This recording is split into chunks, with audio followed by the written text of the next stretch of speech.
Okay, so this whole week will be a whole sales master class week in a sense, because I can't squeeze all of the lessons just in one little training. That's just impossible. Sales is really complicated. Um, and you guys will understand there's a lot that comes into sales. How to create real scarcity and urgency, um, like how to present your offer, how to communicate your value, strategic questioning, like all these separate things that we need to understand thoroughly. And the most important part is understanding human nature, the thing that drives people. Okay. Once we understand these things by understanding ourselves, right, which is fairly easy, we would know exactly how we need to conduct ourselves, body language, tonality, all these things. So I'm going to go over certain mind frames that I have as well. How to be more charismatic when it comes to speaking to people, explaining why you're doing it, why you're selling this, and not what you're selling. Two different things, right? So yeah, we're going to cover a lot of things this week. It's going to be a good one. Now, just to start off, selling. We need to understand that when it comes to selling, and even when I started out, man, I never did like sales trainings before. I never was a sales guy, but I could always talk well. Like I was always good with the ladies. I was always good with I was always a charismatic guy. I was always him, right?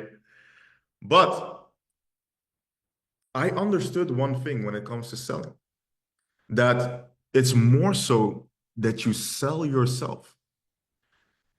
That's the foundation. You sell yourself directly and also indirect. I was talking to a mastermind member before we hopped on this call, and he had a video pitch where he would talk about his credibility at the end of his pitch, right? And I genuinely asked him, like, okay, do you believe that this person will listen to you through the whole pitch by you just explaining the strategy and what you will do for him?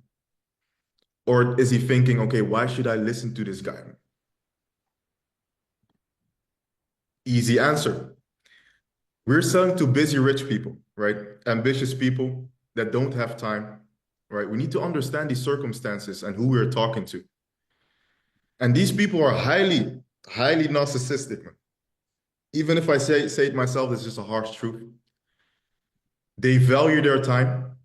They have a lot of stuff to do. And immediately upon looking at you, seeing your body language, how you speak, how your profile looks like, they judge you instantly. Okay, is this person worth my time in the first place? Okay. And I understood this from the very start because I was like, okay, I asked myself, would I buy from myself the person that I am and how I present myself? That's the first thing.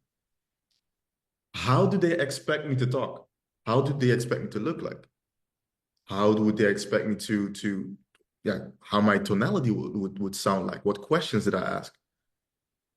So I told George, right? I can say your name, George, right? That's what's up. Okay, cool. So I told George, like, man, these people don't care really about the strategy, what you're going to deploy for them. They don't really care as much. They want to know if you are the person that can help them. And it all trickles down to why you're doing it. Okay. So when you really connect with people, and I had this at the beginning when I started out, I would literally hop on calls with people and we would just chop it up. Literally, just chop it up, talk about goals, talk about their business. Like we even ended up talking about their kids, just like that. And what did that do? Is like they connect with you more by them understanding you, why you're doing it, not what you're doing. Okay, they know that I'm here to strike a deal, of course, right? We all know that. But why are you doing it though? What are your motives? What are your goals?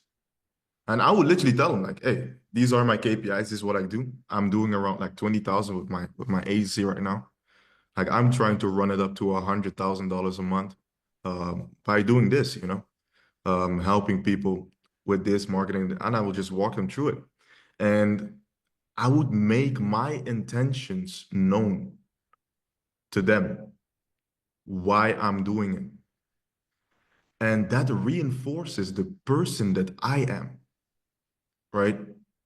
Because now that I tell them, yo, listen, this is my goal. This is how much money I want to make, right? Let's say right now, like I'm telling every single one of my clients right now, hey, I'm trying to make 1 million. Okay. I need you to pay me 100 grand a month. And so bro, if I would need a VSL or something, I need you to send it to me today, right? We can't wait. We can't do this. It reinforces in their mind that, okay, now this guy, I can literally go to a war with him and he will stay with me on the front lines at gunfire, right? Like this is the type of person that you want to portray yourself to be. Because it is one thing just to be smart. You can be smart, you can be competent, but in reality, that doesn't matter. Doesn't matter. Do you project it though? In this world, okay, we need to understand that how people perceive you has infinitely more impact than what the real reality is. People that just perceive to be better than you and you are in reality better, like they will win. That's just how the reality is. So you have to become that person that can inspire people to take action, meaning that you have to have some sort of sense of leadership, a demanding energy when it comes to you getting what you want out of life and also signing the specific client. Clients, okay, and this is the energy that you want to have on the call as well. They need to almost look up to you, right? That's why we flex in their face from the get-go. That's just how it is. It's extremely important that they understand that, okay, whoa, whoa, whoa, whoa, whoa. I'm talking to an expert here. I better sit down and just listen. They have done this. They do this, done, right? And the reason why I cover this, okay, is because I've bought a shit ton of courses, man. And all they talk about, hey, you handle this objection this way, and then the other objection, you take it and you fire it back, you know? And I was like, hey, and I still see people struggling with sales, and I wouldn't even struggle one bit. Why?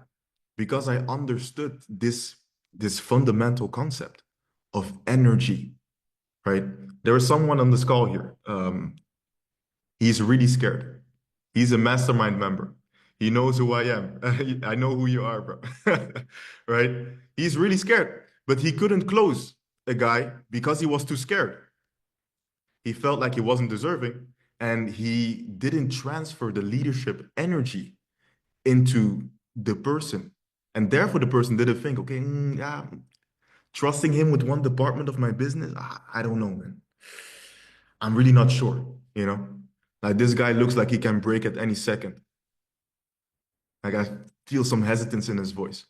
It's all energy transfer. It's all a belief transfer when it comes to sales. Our job is to make them believe in us as people. You being a leader, your ability to think big and be assertive and be bold will make you deserving of followers. People will follow you because you're there to dream bigger. You're there to be bigger, right? and act that way and project it as well. And project it, I emphasize the word projecting, right? And those are the people that clients want to work with. If you can be the sweetest person, talk softly, it's not going to work. I can give you all the sales objections. I can give you all the sauce. I can give you everything. You won't close. I'm telling you right now. Right now. Like if you aren't acutely aware of these things, of this basic principle, it's just like putting sugar on shit, you know? That's why I wanted to cover this reality of, man, you have to become like a charismatic leader. You have to see it as like, okay, this client, would he work for me? This specific client, would he work for me? How can I position myself in a way where this person would look at me like, okay, I would work for you? If you nail that, done, right? That's where the energy is. You need to have that kind of energy when you talk to people. So I had this from the start. I had this from the start. I never struggled with like confidence or talking to people, whatever. I played in stadiums, you know, I never really struggled with that. So that made me propel forward extremely fast, extremely fast. I would talk to these gray dudes, right? HVAC companies. Like I owned them. I commanded the 30 grand, like just like that. Boom. Okay, yeah. I need you guys to pay me 30K. Energy, just like that. No hesitance, nothing, right? I deserve this. And this is how you want it to be. Energy, belief transfer, people believing in you as a leader. Clients want to work with leaders. If you can project that and you're sweet and people like see it in your voice and you're timid, laughing and stuff, oh, no. Nah, nah, we're talking money, bro. We have kids to feed, bro. Right? And this is the fundamental thing before we start off this, this sales training week, because the whole week we will cover um, a lot of sales topics. But this is literally the foundation. You projecting that you are a CEO, a charismatic leader. Once you do that and you project it in your tone of voice, how you talk, how big you think, it's done. You're deserving of people that will follow you, and clients will respect you, look up to you, and want to work with you. That's just the reality of things. I'm not going to work with someone that, if the roles were reversed, I wouldn't work with them. That's my framework. Whenever I take on someone, even someone that is inside of my organization, if the roles were different, would I work for this person? Yes or no? Ask yourself that question. Be harsh, right? Told George as well, right? George, same thing I told you, right? Harsh reality. So when you follow that kind of mental frame and you are self-critical and you look at yourself, you will literally feel the answer. You'll not know the answer, you will feel the answer. And the easiest way to do that is to look at people that you respect. Okay, how do they conduct themselves? Okay, how do and the personality audit that we did in the beginning, right? And you develop the person that you are. And literally that. Now, I knew these principles. I applied them and I just sold. I never did one sales structure. Hey, we need to transition and do this and then go to the pitch. And then I never did that once in my entire life. Never. just because of this fundamental principle. And I just built on top of that. Now imagine that you develop that and you get the tactics and everything on top of that. Super Saiyan, right? So that's really that. But the reality is, if you can't project, okay, I'm telling you, project to be a charismatic leader. And if the roles were reversed and they wouldn't work for you, you will not sell. You won't. That's just the reality of the game. So either you change or you stay the same and people just will walk right over you and tell you, yeah, come work for me for free, you know? Yeah, that's just how it goes. That's just how it goes. So yeah, that's the reality of things. Now, I want to do a role play right quick with one of the top students in here. Timo, can you introduce yourself, man? Yeah, my name is Temo. I've been in the mastermind for a bit over 2 months now. Uh, I'd say I'm probably the top closer right now in the mastermind. This month I've closed around 7 clients at 100% close rate.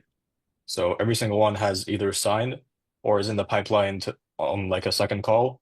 And yeah, I have most calls with them tomorrow. So I developed a strategy which isn't usually sort of taught. It's based on sort of like trust first. And yeah, Ambang told me that I'll be speaking a bit on it today.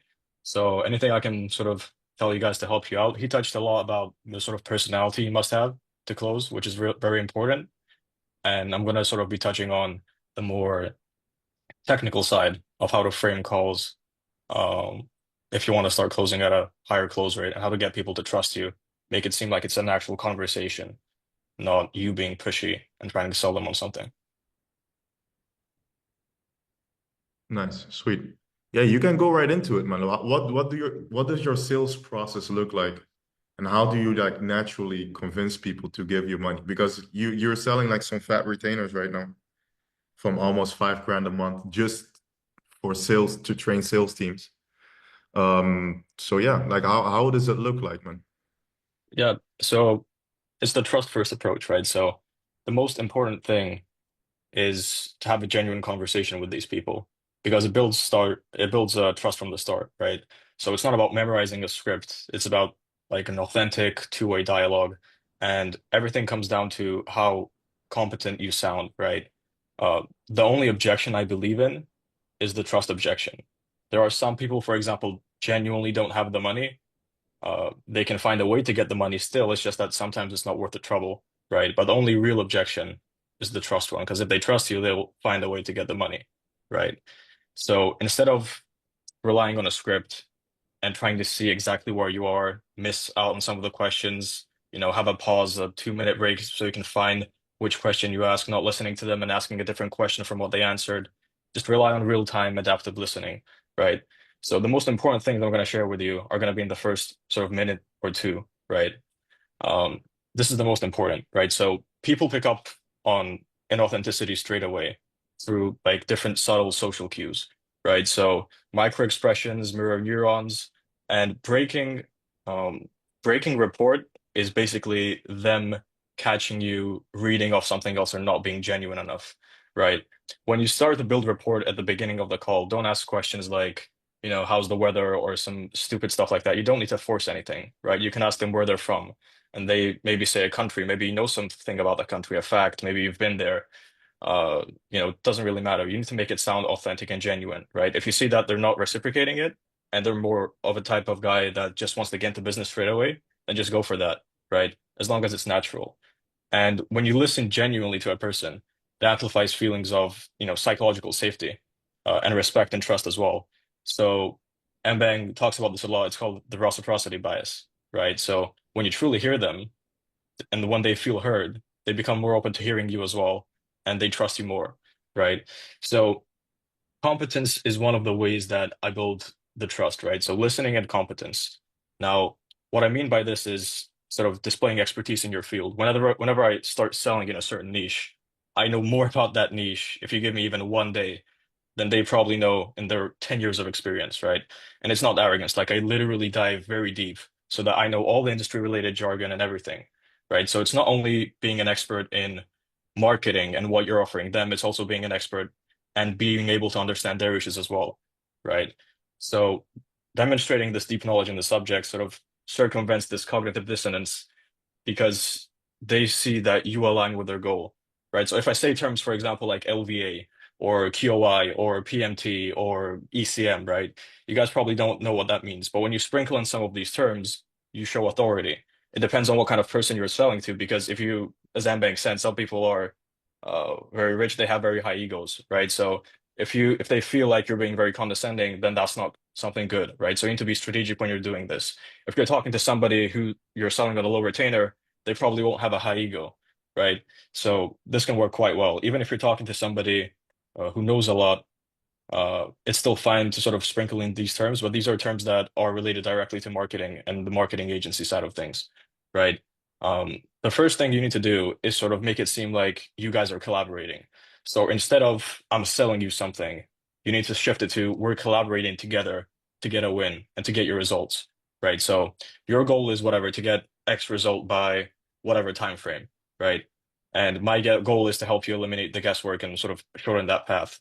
So use also like inclusive language. So let's talk about how we can tackle this and sort of co-create different solutions. So if we developed a plan that achieves A, B, and C, would that be, a slam dunk for you, or how would it work? Right.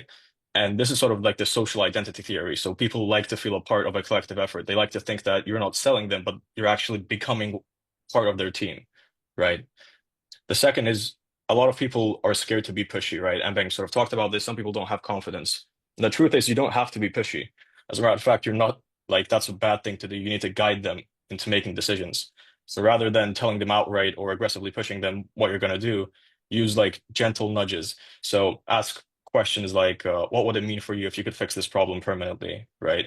Imagine 6 months from now, you no longer worry about a certain pain point, right? How different is your day-to-day life? Or emphasize the fact that you're helping them, not pressuring them. So, I'm just here to guide you. So only you know if now is the right time to make this change. And usually if you show enough competence, then they're convinced that they sort of want to work with you, right? Don't be scared to be silent for a period of time and take pauses. This is most effective. For example, you sort of hear people say this when they're talking about saying the offer, right? So the last retainer I asked for was $7,000. The second highest I've ever asked for, right? I asked for a $10,000 one, but that was a one-time deal. So as a retainer, this was the highest one. I was silent. And what you're doing is they want to fill that silence in their heads. So they're compelled to sort of say something, right? Um, so silently, just be quiet, just let them speak for a bit, right? And it sort of taps into authority bias as well, because you're in control of the conversation. Another way you can sort of build trust is I've said some weird shit as well. I've said some stuff like, I don't like one night stands. And it positions you as sort of like a long-term partner. It shows that you are going to work with them on a long-term basis, but also that you can work with them on a long-term basis, right? So if you're saying, I don't want a one night stand with you, just like, for example, all my friends would, what you're really doing is showing them that if they're working with you long term, then you can get them long-term results, right? And asking them open-ended discovery questions as well. So this usually happens in the beginning. So what motivated you to explore solutions like ours? They're sort of admitting what's wrong right now, and you also get an answer to uh, what they need help with. So all of these questions you can sort of use to leverage, right? One of the ways I also show my competence is by asking the right questions. So ask them questions about their business, right? So how much revenue are they making? What is their average package size, right? I need all this information to do what Daniel calls financial modeling, right? So if my offer is I'm going to get you to 50,000 MRR in 90 days, I need to know what 50,000 MRR actually looks like. Is it me selling 10 offers? Is it me selling 20 offers? Is it me selling 30 offers, right? So if I can tell them, they tell me their package is $10,000, I need to get them to 50 grand. Then I need to sell five of these offers, right?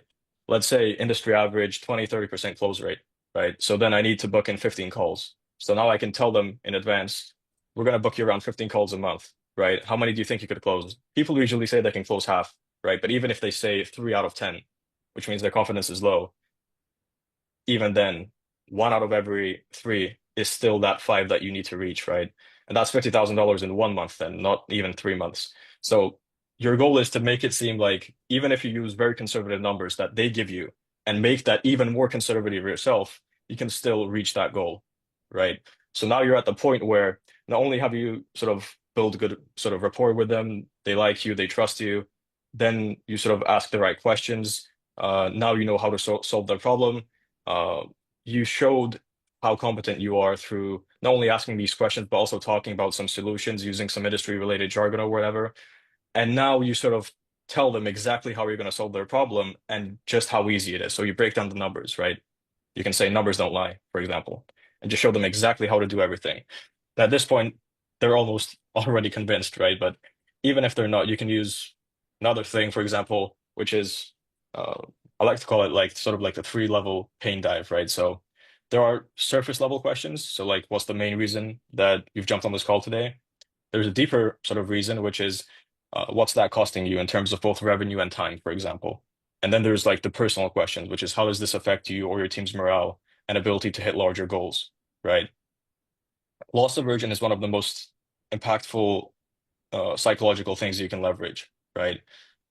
Which basically means that people are more motivated to avoid loss than to seek gain. So you telling them you're going to lose out on this impacts them much heavily than you telling them I'm going to get you to 50 grand a month, right? If you lose $5,000 and you make $10,000, losing the $5,000 is going to hurt more than making the $10,000, right? Uh, if you don't know that, just start gambling and you need to sort of future pace as well with impact questions, right? So people buy outcomes, not just products. So when you future pace, it sort of taps into prospective mental simulation. So they imagine the benefits and develop positive feelings towards your solution and towards where they will be after implementing your solution as well. So how do you see your business changing if we cut your acquisition cost in half, right? What becomes possible once you're no longer constantly worried about leads? What would a 20% increase in revenue mean for your team or your family? Right? If you show them, if you're selling a sales consulting offer and you show them, and they tell you, let's say, I'm closing at 20% right now, they're making $200,000, right? Instead of saying, I'm going to increase your close rate to 40%, you can say, I'm going to add $400,000 a year. Uh, I'm going to add $200,000 a year, for example, your income, right? Because you're going to double it.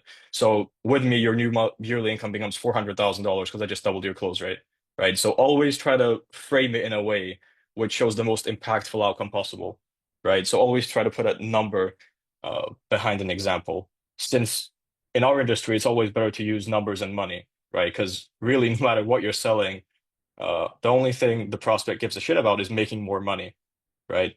So whatever you tell them, instead of telling them I'm going to get you 15 leads a month, once you know how much their package is, you can tell them I'm going to make you $100,000 more per month in 90 days or your money back, right?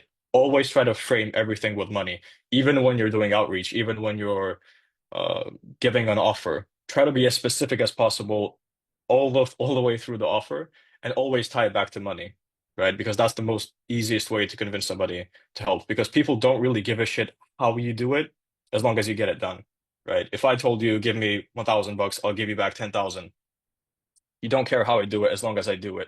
And the only reason you will care is because you don't trust me, right? So that's why you want to know if it's possible or not, because it sounds crazy. But if I explain it to you, then it isn't, right? And another one is sort of this can be also handled in objection handling. So at the end, if they say, they don't have the money or if it's too expensive or whatever, right? You need to highlight the opportunity cost of inaction as well. So encourage them to picture how problems may intensify and manifest if it's left unsolved. So if you don't make any changes now, what do you anticipate the next 6 to 12 months might look like? If you're stuck at the same position, if you don't get whatever they said first, if you don't do whatever they said second in the beginning, right? How would you feel, right? Just being stuck at that same level, and let them reflect, right? So the discomfort of stagnation can be more convincing than any pitch. They just need to think about it themselves. So once again, use silence, right? They have to think about it, and it moves the conversation from should I invest to oh shit, like what's gonna happen if I actually don't do anything, right? So it plays on negative visualization, uh, which clarifies the downside of inaction, right? So just to sum everything up, so I don't bore you guys too much. You start with trust building and competence. So have a real unscripted conversation for the first couple minutes, listen actively and communicate your expertise. Know some, fancy words, know some, even if you have a offer that's exactly the same, even if you have a strategy on how to qualify leads that's exactly the same as everybody else, think of a way to sort of wrap it in a way that sounds different, right? Because the worst thing you can do is sound like somebody else. Because if they were buying from somebody else, then they wouldn't be on the call today, right? So if you're gonna act like somebody else, you may as well be, telling no to yourself instead of them. Then you uncover the real motivations. So this is discovery phase. So the open and the discovery I talked about, the three-level pain dives to reveal their true goals and their pain points as well, right? And then just help them envision success and the consequences. So consequences of an action, as well as incorporating like future-paced questions and close collaboratively. So guide them gently, let them absorb your sort of key points with your strategic pauses, and once again, just show them that you're a long-term partner, not just a one-night stand, right? So that's basically all. And if you guys have any questions, more specific ones, feel free to let me know, right? I had a quick question about talked about earlier prior to even like the sales call beginning, like doing your due diligence, doing your research into Mhm. your client and the niche as well. I was wondering what exactly that looks like outside of simply looking into what your client is about, but what other things or I don't know points should we be looking for when it talks about like when we're talking about prepping for sales calls, like because I feel like something I struggle with is I want to stick to a script and I'm not that type of person, but obviously that's not the way to go about approaching sales calls. So how would you go about prepping those for those? Yeah. So before you prep anything for the direct client, just prep yourself in the niche, right? So their niche and also your niche as well. So know a lot of the terms and the jargon that you can use in the marketing industry, right? So when I mentioned, for example, LVA, QOI, LVA, like lead velocity analytics, right? So a metric which tracks the speed at which leads move through the pipeline, right? So quality of inquiry, which is just how qualified or unqualified a person is. You can know these stuff. It's not important, right? Like it's not very important, but it makes you different. And what makes you different is what sets you apart, right? When it comes to actually speaking to the prospect and the direct stuff, it's more so like when they book in a call, you need to have the right questions in place to ask them so that when they fill it out, you have a lot of stuff that you can do the research on, right? So the more questions you ask, the more stuff you can actually do your research on. But you can also bore them with questions, otherwise they won't fill everything out. So once they give you, for example, your LinkedIn, you can see their educational background, you can see their website, you can see the different offers they have. Once again, if you don't have any of these problems, it's not an issue. I've had calls where I just asked everything that I need to know on the call and vetted them that way, right? Once again, if you speak with confidence, especially if so there's your niche and your expertise and their expertise, right? When you're talking about your expertise, even if you screw up, they're not going to know, right? You need to speak with confidence either way. Even if you screw up, you know that, but they don't know that, right? If you speak with enough confidence, it doesn't really matter. Of course, you want to be competent either way, but what I'm saying is don't be nervous because of that, right? So do your research on them, even if you can, or even if they don't give you the correct information, even if you don't have that for some specific reason, it doesn't matter because you can do all the research on the call as long as you are very good at, let's say, marketing, copywriting, whatever it is you're offering. Even if you have zero information on the prospect, just by asking the right questions, you can prove to them that you're competent because other people won't be asking these sorts of questions and they won't be financial modeling it the way that you are going to be, right?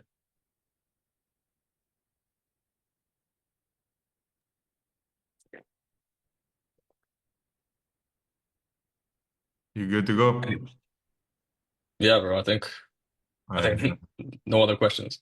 Hey, do you want to do a role play with Milky? Milky. Yeah, sure. Let's do it, man. Let's look at it. Let's do it. Okay. Do you want me to be the prospect? No, you sell her. Oh, I saw her. Okay, give us like a scenario. So what niche is it? Like what's going on? And Uh, what stage is it supposed to be? Because I talked for like an hour, yeah, hour and a yeah, half yeah, though. yeah. She sells to no, she has a spa business Mm. and she's teaching other people how to start their own wellness sauna spas. She has 11,000 subscribers on YouTube. No funnel Hmm. or extremely bad funnel, just a website. Uh, and she's making 8 grand a month. Okay. Which She's stage are we at? she's looking to get some help, but not right now. Just somewhere in the future. It's just gathering some information. Okay, so she's not looking to start right now. She's not looking to start right now. That's how she comes in. She doesn't want to be sold. Okay, so we'll start from the beginning, right? So, whatever, let's say we both report, we skip that stage, just so it's not too fake, and then I sort of ask you like, what's your main reason for hopping on this call today, right? So I saw you filled out the questionnaire, and you mentioned that you weren't looking to start right now. You were sort of like window shopping to see what you could find. What's the main reason you decided to show up to this call today? I'm really trying to get more students in my program. I'm trying to get more students, increase my revenue. I feel like there's a gap somewhere. I don't know how to go about that. I saw your services and it interested me. Okay, perfect. Um, can you tell me right now, what sort of assets do you have in place? Like, where is your main marketing coming from, and what does the back end look like? Strictly YouTube is my main my main platform and everything. And within my YouTube, all my links, I post a Calendly link to clients, to potential clients that want to book with me and maybe go about becoming one of my students and joining my course, but I haven't seen a lot of success with that. Okay. Do you have any other social media that you have a large following on, or is it just YouTube? I have a presence on Instagram, but it's not as big as well. Not as big, not as big. How many followers are we talking? Talking 3,000. 3,000. Mm-hmm. So you actually don't need a lot of Instagram followers, contrary to popular belief, right? You don't need a lot of Instagram followers to actually make a lot of money, right?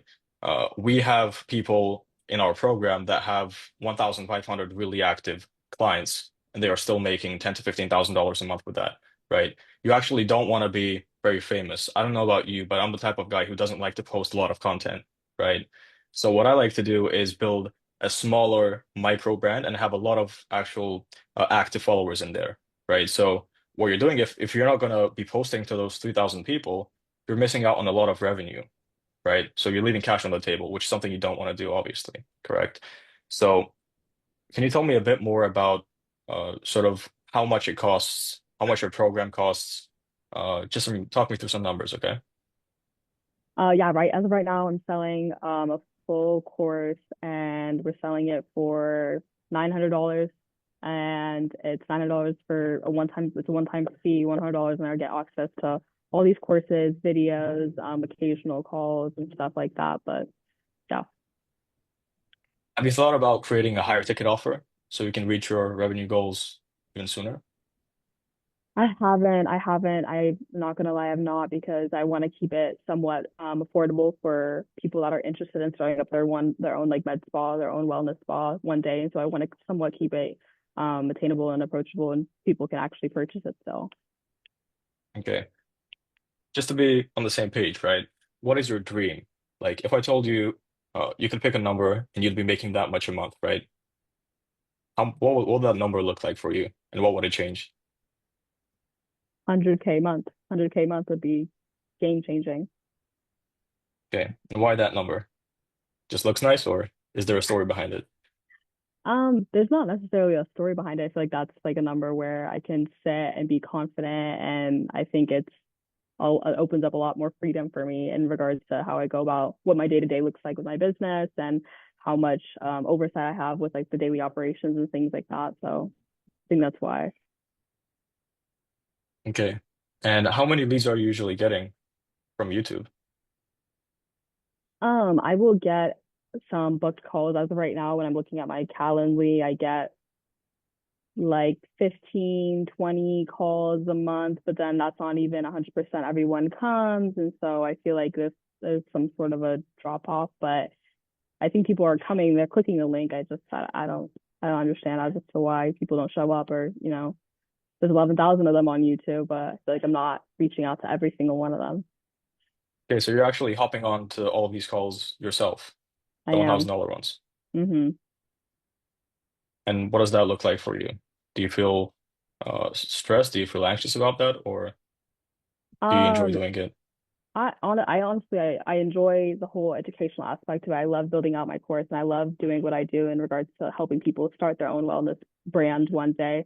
I feel like I'm not as well equipped when it comes to actually getting people to understand what I'm offering, and so I feel like sometimes people may not understand what is really included in the value my course has to offer for them. And so I feel like that's sometimes a disconnect. And I kind of get stressed as to what approach I should take or how do I sell this to my clients. And so that's kind of a issue I kind of have with getting on calls. Okay, so your revenue goal is here. And right now, even if you close at 100% and all of them show up, you'll be right here, right? So ideally, what we like to do and what's given us the best results for our clients is we have a lower ticket offer. We usually have three different types of offers, right? But at least two, because if you only have one offer, that's $1,000. I understand you want to keep it sort of cheap and you want it to be affordable. You can keep that offer. We're not saying take it away, right? But we're also saying don't leave money on the table because the higher ticket you go with your offer, the less you have to sell to get to your revenue goals, right? Right Mm. now, you're not leveraging your Instagram, so you're leaving money on the table there. And you may have people who want to spend $5,000 with you or $10,000 with you for a more one-on-one coaching aspect instead of a course and need that from you and you're basically leaving money on the table, right? So what I would do for you is we would create a one-on-one consulting offer as well, and you would only be taking calls for that, right? Let's free up your time so you can do that, and I'm sure you would enjoy a lot more working one-on-one since you love education, since you love teaching these people so much. It'll be better for you and more efficient and more worth your while if you only work with these one-on-one people who we can charge $5,000 and even $10,000 for a longer program, which we can figure out the details of, right, during our onboarding when we start working together. But let's not leave money on the table. And let's do this, right? We create a one-on-one coaching program. Let's hire sort of salesperson for you. I will personally train them so that they have at least a 30 to 40% close rate. So that becomes fully automated, your course, right? Let's start hiring a VA as well for your Instagram, who's going to be a setter. Let's start leveraging all of those 3,000 followers that you have, driving them first to the $1,000 course and then upselling them on the $5,000 offer, right?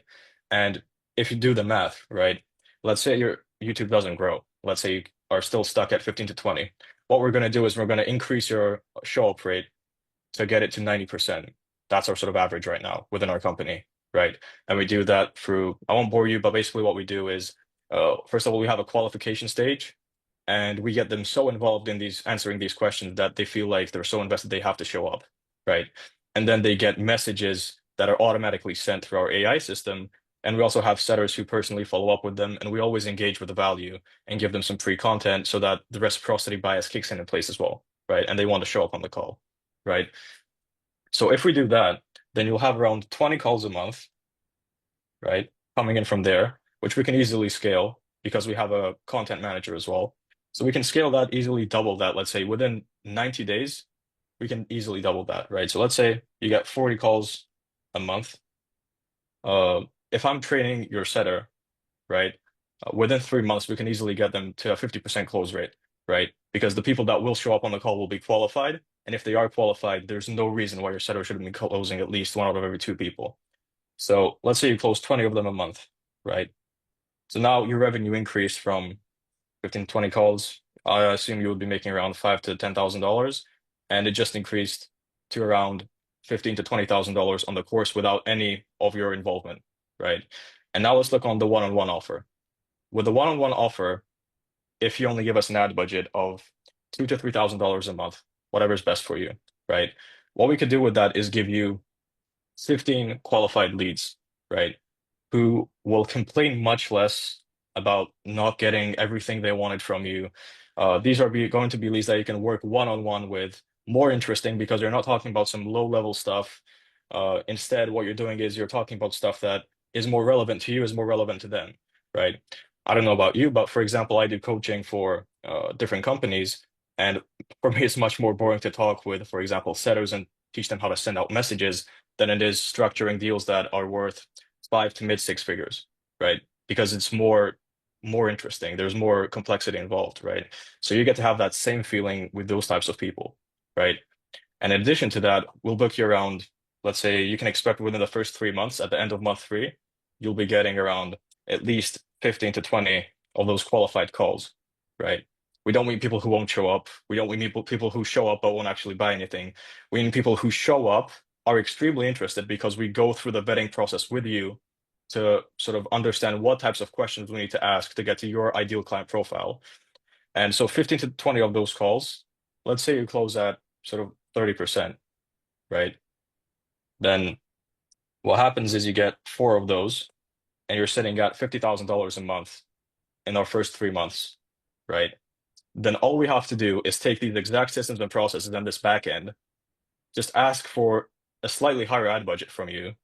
And then within the next 3 months, we can, if we went from around 5 to 10K to 50K, imagine what we can do the next 3 months when we're starting at 50K and have all of these processes dialed in, right? How does that sound? That sounds amazing. That sounds amazing. That all sounds amazing. Do you have any questions about any of the processes, or is that all clear? That it sounds pretty clear. Who exactly would be managing? So did you say that like it's so you can cover everything, like when it comes to like setters and VAs, like is that something that you guys can cover all? Will I need to go out and go about hiring those people? How would that look like? This is a complete done for you offer. So whatever I just talked about is completely all on us. The only, just to make it clear, so you know how to sort of manage your time. The time you spend now on sort of jumping onto these sales calls, we eliminate all of that. So 0 hours spent on that, right? The only times that you should be sort of focusing on are just giving us your availability so we can set it up in your calendar. So whether that's 4 hours a day or 5 hours a day, you just give it to us. We set everything up, integrate it, and the only thing you'll have to do is jump on these sales calls and maybe sort of give us one, max 2 hours a week of your time so that if we do want to record, let's say, a video sales letter with you or a new marketing video with you, we can do that, right? So you have to cooperate with us, but everything else, training all these people, building out your entire back end, doing the design work, it's all on us. So you don't have to worry about any of that, right? All you have to worry about is the amount of sort of checking your calendar and seeing how many calls you have that day and how to make as much money as possible and getting to that ideal 100K a month target, right? That makes sense. That makes total sense. Okay. And so then this is sort of where we go over to the pitch and they ask, how much it costs, yada, yada, yada. And when we just get to this stage, um, usually you just say whatever your retainer is. I do retainer plus revenue share. Say it with complete confidence. Uh, you can even say it in a tonality that makes it sound like you're giving them a bargain. Um, you can mention a bunch of different stuff here, right? Just don't say anything after you drop the number. So when you drop the number, don't say anything after that. Don't provide any sort of justification. Just drop the number, and listen to what they're going to say, right? Um, for example, I'm not a coaching, but I was closing a client today, and she sort of asked me like, is 3,500 the like a high retainer for you guys? Is it an average retainer for you guys, or how does it look like? And I told her that, and she also asked me if the 10% revenue share would be negotiable. Now, how I handled that is that I told her the 10% revenue share, if anything, you should be wanting to increase that to at least 20 to 25%. Because the more money you give us, the more potential of money you give us, the more committed we're going to be to getting you the best results we possibly can, right? I told her I don't want to squeeze you, so that's why we're only saying 10%. And also because you're sort of a new business, right? So that's why our retainer has to be higher because if you're already sort of established business and we knew everything worked, then we could, drop it down a bit. But you're a new business, we're taking a risk on you, and you want to take away our 10% before we even get started, right? So it's basically like starting a relationship and already planning how to break up. I told her that 3,500 is the cheapest one we offer, specifically for coaches who start from zero because we're taking a risk on the coaches as opposed to the coaches taking a risk on us because we have this testimonial and we know these processes work. So as for the revenue share, quite simple. You should want the revenue share more than me because and it's only 10%, right? So you can tell them the number so that they see how ridiculous they are, right? So I told her, if you make 100,000, we make 10,000, right? So if you make 100,000, we only make 10, right? So in that way, at a certain point, they don't want to be an asshole, right? So if you tell them like you're getting 100,000 and we're only asking for 10, like what are they gonna say, right? And as for the retainer, I told her we have clients who pay us much more than that, but that's the minimum for a client of your size, right?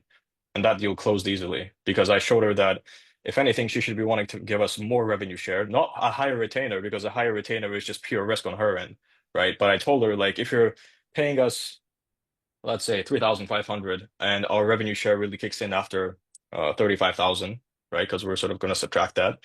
Uh, then really, as long as we hit our guarantee, which is 50K in 90 days, then why should we scale beyond that, right? You can assume that we like you, we're going to have a great relationship and all that, but wouldn't you feel more comfortable knowing that I'm looking out for myself, right? Because you can always trust the guy who's looking out for his own self-interest. So if you give me 10%, you're giving me motivation to make as much money as possible because I'm telling you right now, I want you to pay me at least whatever, you know, $10,000 a month, let's say. If my retainer is only 3,500 and that's not going up anytime soon, how do I do that? I do that with revenue share. And how does that look like? Well, I have to make you 100,000. So I have to get you to a goal of $100,000 a month for me to actually make what I want to make, right? If you take that away from me, well, then just plateau at wherever we are at, right? And then we churn and just, you know, break off. So that's basically it, right? And by the way, like there is a framework to this, but every single call that I have is usually different. And I have no problem going wherever I need to go because I don't have a script, right? Uh, Even for this conversation, for example, I couldn't have had a script because I didn't even know we were doing this, right? I thought I was giving the pitch and then I'll be listening to Daniel speak, right? But you can sort of jump around because if you have that competence and that confidence in you, then you don't really care whether you start from here, you jump around. You want to be in charge, but that doesn't mean if you see that it's beneficial for you to go from here to here and then back to here, you can jump around. But all this comes with experience, right? It's not something I can just tell you. You have to feel it. It's a conversation, right? When you're planning a conversation with a friend, you don't, strategize and think about, okay, we're going to talk about this, then we're going to talk about this, then we're going to talk about this. Wait, no, no, I just want to talk about this. Like, no, you just jump around, forget something, remember something, go back. Doesn't matter, right? It's a conversation. You just have to be genuine with it. It doesn't have to feel like you're selling somebody. It has to feel like you're helping somebody. You are already on their team. You have to use subconscious biases, wording, which makes you seem that you've already started. So if you're paying attention, I told you when you onboard and become our client, we will do this, right? So you're already onboarded. You're already my client. I'm already helping you out, right? It wasn't, well, if you decide to go with us, because you no, because you're gonna decide to go with us. Like we are doing this, right? We're getting you to this goal, right? So once again, I mean, this isn't just through me having talent or having practice and stuff like that. It's also through learning a lot of shit besides whatever is on YouTube or whatever, right? So uh, the best sort of investment you can make for ROI is by far books. You can read PDFs or whatever, you watch YouTube videos, whatever. If you watch YouTube videos, don't watch the guys that are gurus or stuff like that because they all say the same stuff, right? There's innovators and then there's just replicators, right? What happens in the industry is there's maybe like 5 or 10 guys who think of something new that's actually smart, and then down from there it's just a game of broken telephone. So what happens is these 5 guys say it, then 100 people making 10 million a month say it, then 1,000 people making whatever 1 million a month say it, then 10,000 people making whatever 150,000 a month say it, and just gets passed and passed down. And then finally at the bottom of the barrel is the little shit that you can get, which everybody in the industry is doing, right? But if you have some new experiences, which these guys don't have, which usually comes from education, books, and academic stuff, because these guys are not usually smart. these guys just usually replicate whatever already works, right? Uh, if you're actually intelligent, meaning sort of academically intelligent, not business intelligent, not like street smart, not any of that, because those things help as well, right? Those things get you to you can get to a million or 10 million with those, but the way you get to 100% close rate is not like that, because the way these people get to 100,000 and 1 million a month is through 10, 20, maybe 30% close rate, but they just have a shit ton of volume, right? But if you want to be actually good and be like a sniper, then you have to have everything dialed down. And the way you do that is through critically thinking. And to critically think, you have to have the knowledge to allow you to do that, right? And all of that comes from reading and doing extra research, right? If you don't do extra research, then you're just, repeating the stuff that has been passed down to you by people who have information passed down onto them, right? So it just keeps on eroding and eroding until it finally, falls down on you, right? So it's just that, sometimes I've sort of like checked stuff online to see what the trend is, but I don't base my strategies around the trend because I know that that trend is being followed by 100,000 other people. And the businesses I contact will probably being contacted by those 100,000 people 100,000 times over again, right? So I won't get results if I keep following that. I have to think of my own shit, right?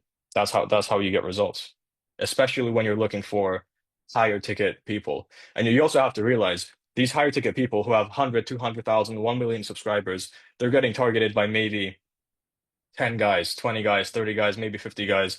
The people you're targeting who are paying you a measly $1,000, $2,000 are getting targeted by tens of thousands of different guys who wants to start an SMMA, right? Because they don't have the self-confidence to go after the top guys. So if you have the right perception, you can go after the top dogs much easier because there's less competition. Just like, how people say with a hot girl. Like if she's a 10, she's not getting approached by many people because people like guys are usually scared of her, right? Because she's a 10. So they go after the eights, the sevens, the sixes, whatever they can get, right, on a drunk night out. But these tens are being approached by like maybe one or two confident guys who actually have the balls to go up there and ask them. It's the same with these high profile clients. So ironically, as long as you have the testimonials and the confidence and the competence, it's easier to go after the top dogs in the industry. Drop a fire in the chat. Drop a fire in the chat. Oh, boo. Yeah, man, that was good. That was good, man. Hey, drop a fire in the chat for Timo, man. Hey, bro, that was good. This was good, man. Like there were a few things where I was like, okay, this is good. This is good. I'm taking that, man. Thank you. Yeah, bro. Have to share the value, bro. It's not gonna be out there anywhere else. It's true. It's true. And I appreciate you keeping it 100, bro. Like it's like there were a few things that I've realized just to finish off this training is that why is it always the people that have a better ability to communicate that make the most money? Look around. The best communicators make the most money.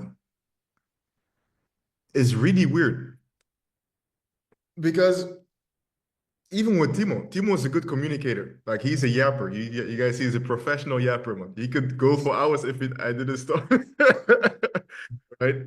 No, he's a professional yapper. But every single person that we almost like look up to or makes a lot of money, like they're always yappers. They are smooth talkers. They're charismatic with their words. They say things in a confident way. Like it's always these kind of people that makes the most money. So your ability to communicate will determine how much money you make. That's the underlying reality. If you can't speak, hey, you're done. You're cooked, right? Keita, go ahead, man. Go ahead. Yeah, I have a question about the sales call. Like whenever like you jump in the call with that person and you ask that first question and they respond with something like, I saw like other agencies do the same, and I hopped on the call just to make sure or see if you are different, so I can choose between those agencies and choose which person should I work with. So how you can respond to this? So if you sort of if you ask them why they hopped on the call and they just saying that they want to look around and window shop, Yeah, I I like mean, there's why are you different, basically? Like, why should I choose you, like, from the other, competitors? Why you? yeah, there's two ways you can go about this. There's the risky way and the safe way, right? The safe way is just to sort of say, okay, that's fine. Just go ahead with your day, and then just do just everything else I told you to. And they, by the end of the sort of call, they realize that you're so good that there's no point going with somebody else because everybody else sounded the same. You sound different, right? Out of the seven people I told you I sort of closed on the last month, two of them said that, right?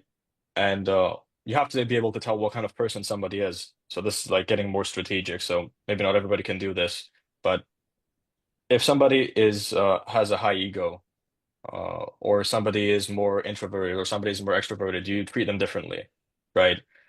If you want to go with the safe option, you can just say, okay, sure, and then just ask them a different question, change the topic, stuff like that. Or you can say something extremely arrogant or confident, um, or just something you've thought of before and see how that gets you, right? But usually I mean, it's much safer to just say nothing crazy. Just say, okay, that's fair, and just continue on Yeah. just how you would regularly, because you're not trying to, that's not an objection, right? It would be an objection if they say it all the way at the end. If they're saying it at the sort of start, you haven't said anything, so obviously they have no reason to trust you, to go with you or anything else. Uh, but one thing that may happen is you may want to face that objection in the beginning, because if you get to the end, they might use that to then say, if you're not really good during like the entire discovery, financial modeling, everything, getting their trust, they might at the end say, okay, just let me talk to my wife or send that over, stuff like that. And to get that out of the way in the beginning, you can just tell them something like, uh, just to be clear, I understand that you're looking for options there, and there's nothing wrong with that, right? Uh, but would it be cool if we just avoided a maybe or I need to speak to somebody at the end of this call, right? So either give me, okay, great, like 100%, I'm down, I'm gonna go with you, let's rock and roll, or just tell me no, but let's just, stay away from maybe because we just know like maybe is a polite way of saying, I'm never gonna contact you again, basically, right? So could you give me that? And then if they say yes, then at the end of the call, if they say, I have to go somewhere like that, you can sort of go back and say, well, wait a second, you told me this, now you're doing this, right? If you don't pre-frame it in that way, then you can't tell them, okay, wait, but can you tell me like a yes or no right now? Because then you're desperate and you're being pushy and then you've just lost, right? Like there's no point. But if you pre-frame it in that way, and then they say the same shit, then you can sort of call them out, right? And you're not being a dick or anything, because you already pre-framed it that way. And if the answer to that question is no, I can't give you an answer right now, then you can just handle that objection, right? You can just ask why, and then just go different paths. I can't cover every single path, but once again, it's a conversation, right? So you don't have to think like, what would Temo say, or what would like a really good closer say, or what would somebody else say? Like, just think about what sounds logical at the time, right? Whatever sounds logical at the time. And if you have a question, usually like all the time, you can solve it by just asking yourself, what would I want to hear if I was in the other person's shoes?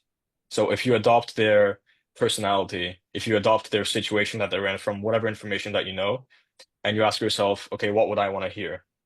Right? If you're completely undecided, if you were just window shopping, what would you want to hear, right? There's two things you want to hear. One thing is you're actually like not planning to invest in anything, no matter what this guy says, and you're just being here just to be here, right? And that person you cannot close, right? Because even if you give them something amazing, they're so scared that almost no matter what you say, you can't do anything about it, right? You're not supposed to adopt that frame, obviously, because you're a sales guy and you have to have competence and confidence within yourself to do that. But the other thing is you want to see why these people are different, right? So you need to show them how you're different from somebody else, right? So either that's through confidence at the beginning when you're sort of going through that question, or just throughout the sales process, just showing them how good you are through different, discovery tactics as well. Thank you. Thank you. It was a very valuable lesson. Thank you. Hey, I'm jealous at your background, man. I had to say it, bro. I had to say it, bro. I had to say it, bro. Like he looks richer than every one of us. Hey, come on now. Ah, bro. Nah, man, if you don't close people, kid, I don't know, man. I don't know, bro. There's something wrong with you then, bro. I But will work on. yeah, you should, bro. But yeah, nah, but all good, man. Very valuable, very valuable. I really like realized a lot listening to you, Timo, because I don't know if the others listened as well. Like I didn't listen to what he said, but also how he said it. Remember the foundational stuff that I talked about at the beginning? When you hear him speak, you're like, do you hear any hesitation in his voice? Nothing. He's leading the conversation. He projects that he's competent. He talks in that way, carries himself in that way. That was the only thing needed, right? Now, he knows what he's talking about, of course, but these are the fundamental things that I was looking at more on this training, just how he talks. Okay. Now, funny thing actually, it's almost the same with girls, right? Like it's not what you say, it's how you say it, right? So it's the same thing. Like when you it's all a transfer of energy. That's pretty much it. The way Timo was talking was like, okay, now this guy, he sounds like a corporate CEO guy who is just explaining me some in-depth stuff, in this bossy tone. But that's how you need to be. That's how you convince strangers to give you money. That's just the reality of things. So, Naman, Timo, thank you for that one. It was really valuable. Um, your ability to communicate brought you to the stage you're at right now. So that's really the reality of things. So make sure that you self-reflect on how you communicate, how you transfer energy. How do people perceive me? How do I talk? Right? So really be acutely aware of that. Now, that was the training of today. In the next trainings, what I'm going to do is I'm going to cover some more in-depth things because Timo talked about that, doing the math. That's also one of the topics, one of the things the box that I checked off is that he did the financial modeling, talked about the numbers, the different questions that he asked, and also like the closing, okay? And creating real urgency and scarcity by using real life events, maybe Q4, the sales will go up, so we have a little price bump of 10%. So if you join in this week, you save yourself 10%. Like these kind of circumstances to create real urgency. We're going to cover these topics by the rest of the week. And also do a real life scenario. So every single time that we cover a specific topic, we're going to do a specific role play around that. So the next training will be exactly how I would pull up the financial model and do the math with the client in real life. Like, okay, hey, okay, what's the numbers? Okay, this, so that you understand my tonality, how I do it, and what the objective is behind me doing the math with them and how I frame it. Okay. You will feel a sense of, okay, like he said, partnering up and collaborating on making this math work and bringing it to reality. So yeah, it's going to be an interesting one. Hope you guys learned a lot today. The main takeaway is how to talk, how belief, transfer, leadership, big emphasis on leadership. If you don't have leadership, you're done. People won't give you money. That's it, right? People don't give money to pussies. That's just not it. So yeah, that's the reality of things. So that's all I got for you guys today. Do you guys have any questions, by the way? Yeah, thank you, Timo. Any Yeah, no questions? worries. One go, other go. Okay, sweet. One question by Jorrit. Wat maakt iemand een goede leider? So let me just Yeah, translate that translate, bro. Dutch, or Chanzel might know because she probably talks Afrikaans. That's what's up. No, but yeah. So what makes someone a good leader? Now, this is a great question to end off the training with. What makes someone a good leader? A good leader is someone that can inspire action in another individual. Look at the big people. Look at Steve Jobs. Look at Napoleon. Look at Elon Musk. Like these are people that have this magnetic field around them because they dream bigger and they allow themselves to dream bigger. And they create an environment, okay, good leaders, I'm talking good leaders. They create an environment where the goals of other people will fit into their goals. So they have this big vision, they have the grand vision, okay? And they make sure that everyone that joins their team, whether it is clients, closers, people that work with them, their goal fits inside of their vision. And that's pretty much what we actually do with the financial modeling, pretty much, because everything just boils down to math, right? A real life example, just to give you an example, how we communicate this is for me, I tell my clients, hey, I want to make 100 grand a month from you, you know, and I will have to make you 1 million. What does that do? Like that shows some sort of leadership. That shows that, okay, he's considering my goals. He is leading me, right? So that is something that great leaders have. They inspire people to do things that they wouldn't have done before even knowing them almost. My closer, I make sure that he dreams super big. I told him, man, like you need to make at least 50 bands, bro. At least 50 bands. That's the floor, right? So I inspire them to be better. Great leaders push people around them to be better. That's another thing. You as a leader, you make sure that the person that is in your environment, you make them feel uncomfortable by being around you and you expecting more from them. I do this with clients. I do this with students. I do this with everyone. Remember, Timo? Remember this one time that I told you, like, bro, like it's time to put our nuts on the table, right?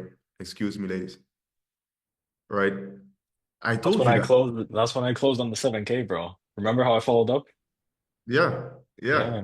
yeah. And that's how he closes a retainer of 7K. Never done it before. That's leadership. Inspiring people to do more, right? Even clients that think too small. I challenge them, even before, long before they start working with me. I challenge them to go bigger, to take bigger risk, to do these things. The people that work with me in my company, I challenge them too. Hey, KPI right now, bro, 5 bookings a day. Let's do this, right? Hey, KPI, bro, you need to close 50 bands. Okay, how are we going to do it, bro? We're going to be on the front line together, bro. We're going to make this shit happen.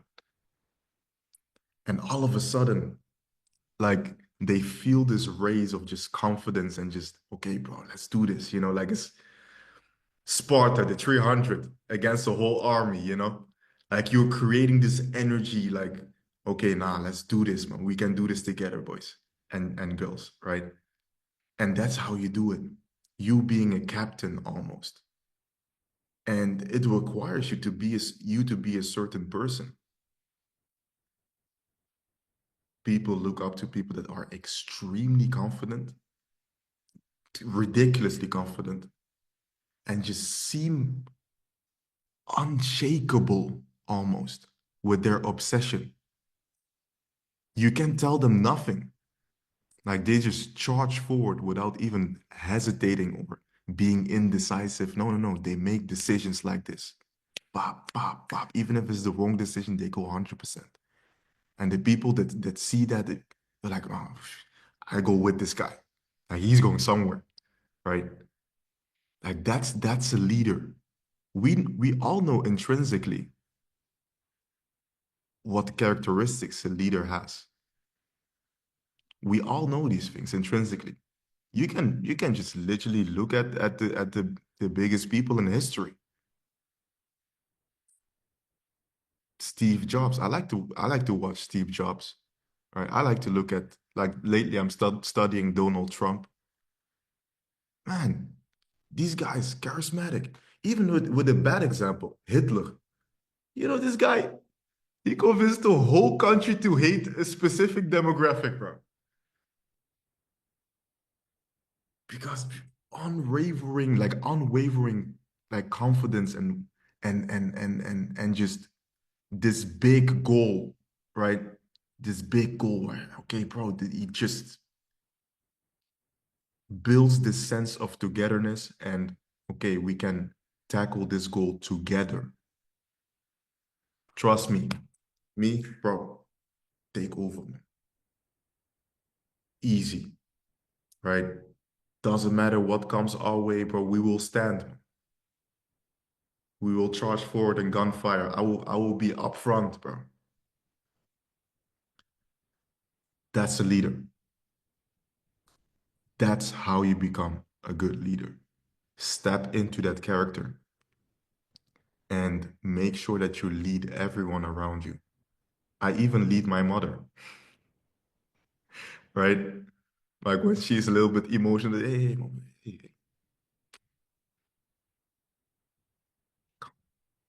hey, come, no stress, right? Like that's just a person that you need to become, you know. Start by leading everyone around you. The next question would be not what is a good leader, how do you become a good leader? Start leading everyone around you. People say, you need to lead yourself first. No, no, no. Lead others first. Try that, right? You have your brother, you have your sister, you have your big niece, you have your clients. Lead these people better, man. Challenge them consistently. Challenge, challenge, challenge. Think bigger, go bigger every single time. And that's how you basically do it. You challenge them to be better, a better version of themselves. And I do this. I do this every single time. I even have my personal assistant. He used to do like trading for 7 years. He makes like $16,000 a month.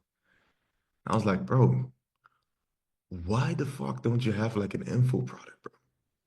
You know? And I was really uncomfortable for him because he doesn't like speaking. He really doesn't like it. But I was like, bro, like you're like wasting your potential down the toilet, bro.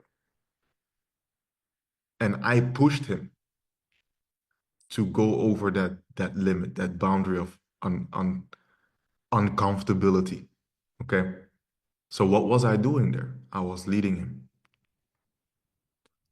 What do I do with my clients? I lead them. I make them take bigger, hey, next month, let's spend more. Are you ready? Okay, fuck it, let's do it. I'm leading them. Sales call. Hey, this is the financial model.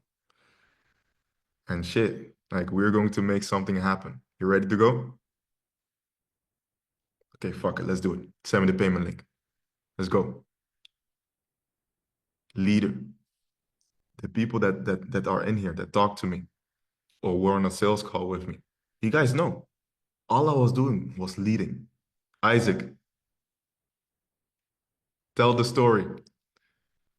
Bro, now like 10th time I'm going to say this now, but Eh? no, but no, but basically what happened was that Mban just like he told me, okay, you need to take action within like I think it was 1 week, and I was like, bro, I don't have the money, bro, I can't do this, and I still made it happen and took action like maybe a half an hour before it was like closed, so I still did it. So yeah.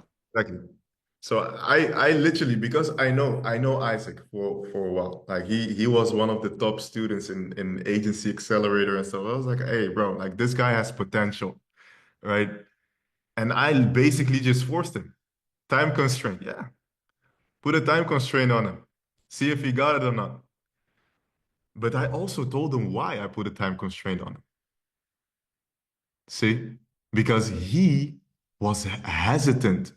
You can't be an effective leader if you're hesitant. If your people that are following you, your clients, and the people that are in your organization, they see you being hesitant and laying off decisions, what?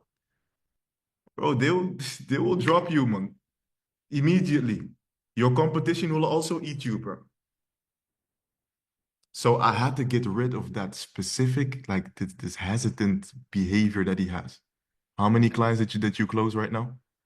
We How have many? two right now, two webinars. Like one guy with like 1 million followers over all platforms. So Exactly. yeah. Exactly.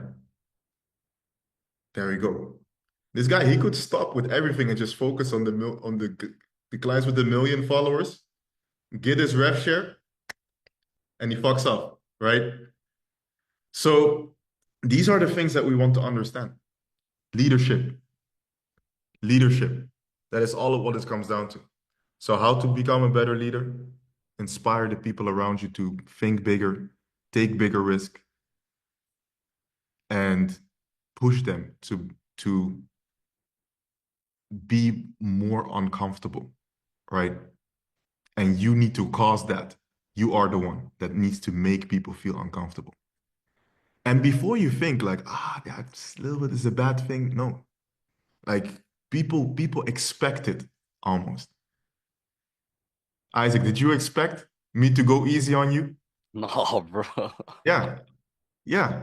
You expect it almost to be in an environment of high achievers. Okay, no, I can't like slack like I did before or this and that. If I'm joining like this NBA All-Star team, I have to run and make sure that I keep up with everyone, you know? So same thing with clients and the people that work with you, your clients. Oh, tell them, hey. Yes, let's wrap it up. Hey, take some time to think, you know, but humble, say no. It's almost time to make our decision. Yes or no, tell me now because I gotta go. But yeah, that's how you become a better leader. So take these things in, you know. This was a really good lesson. It was a really good lesson because I can look at people sometimes and see if they really have it or not. But they aren't really aware of leadership. If I can see, okay, this person has the potential to become a leader, then I know this person will make money easily. Easy.